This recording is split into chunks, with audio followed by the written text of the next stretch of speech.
Motorcycling has always been a passion of mine since I was a boy. My childhood friends actually look at me now and they say, I can't believe you grew up into this kind of conformist military person because you were such a, for lack of better terms, shit disturber as a kid. So. After high school, I went to university. I had it in my mind that I was going to be a geneticist too, somewhere in there. So I did half of a biology degree, and then I decided to run away and join the Navy. So.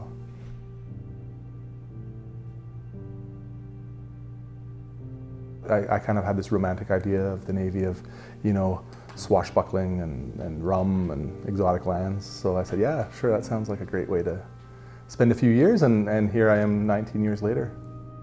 This is the mission that I was actually hurt on, Op Altair on the HMCS Calgary. This was a Canadian-led task force in the Middle East. We were looking for terrorists coming out of Afghanistan. We were looking for drugs at sea. We were looking for pirates off of Somalia. So a very high-tempo deployment. And I fell down a few steps on a ladder and I hurt my spine. So I just basically blew out a couple of discs in my lower back and in my cervical spine. I was always kind of on the fast track in my career. I didn't want to ever let anything slow me down. I wasn't prepared to accept that I couldn't give as much as I wanted to give. I was in so much pain and I still hadn't accepted that I needed help because I didn't want my career to end. For me, suicide became a real option, and I don't know how that happened. I still don't know how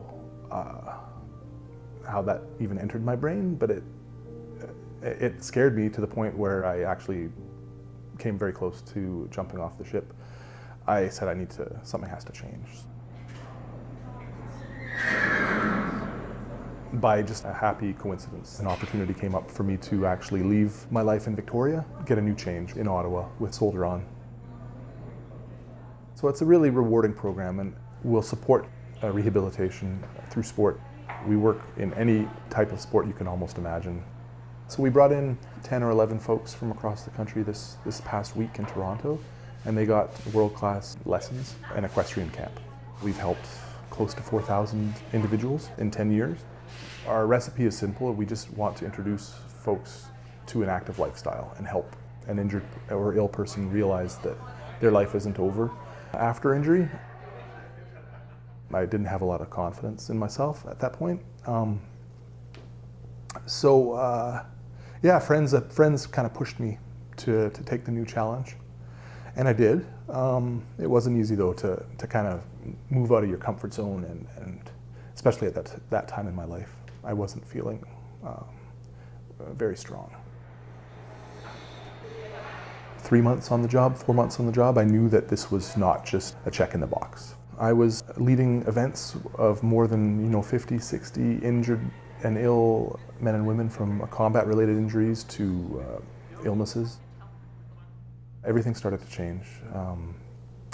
My physical health got better because I was finally willing to seek treatments.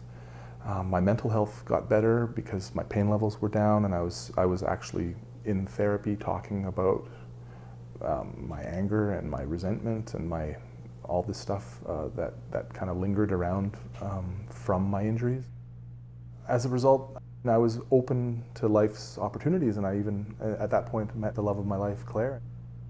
My first impression of Joe was just he was super friendly, not shy at all, a little wild.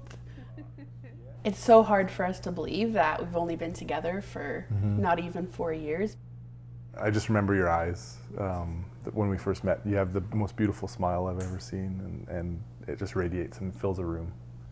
So, and I feel like I can't smile. It was almost like the icing and the cake and the box the cake comes in and the baker and everything wrapped into one.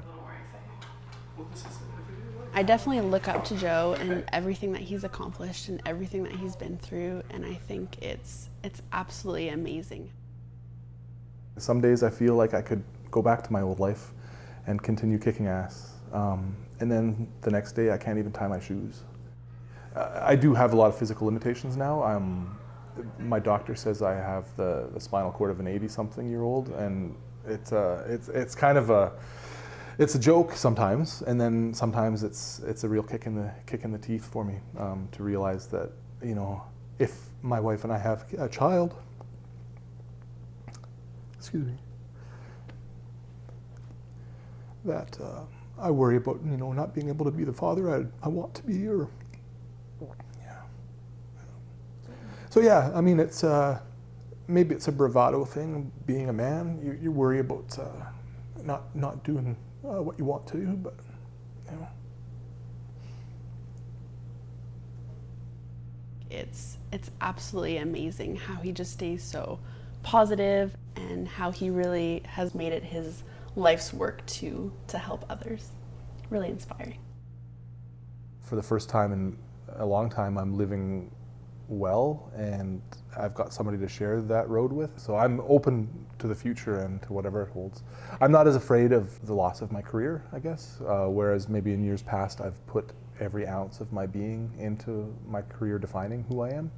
Now maybe I can see life past my career, and with less fear and more excitement.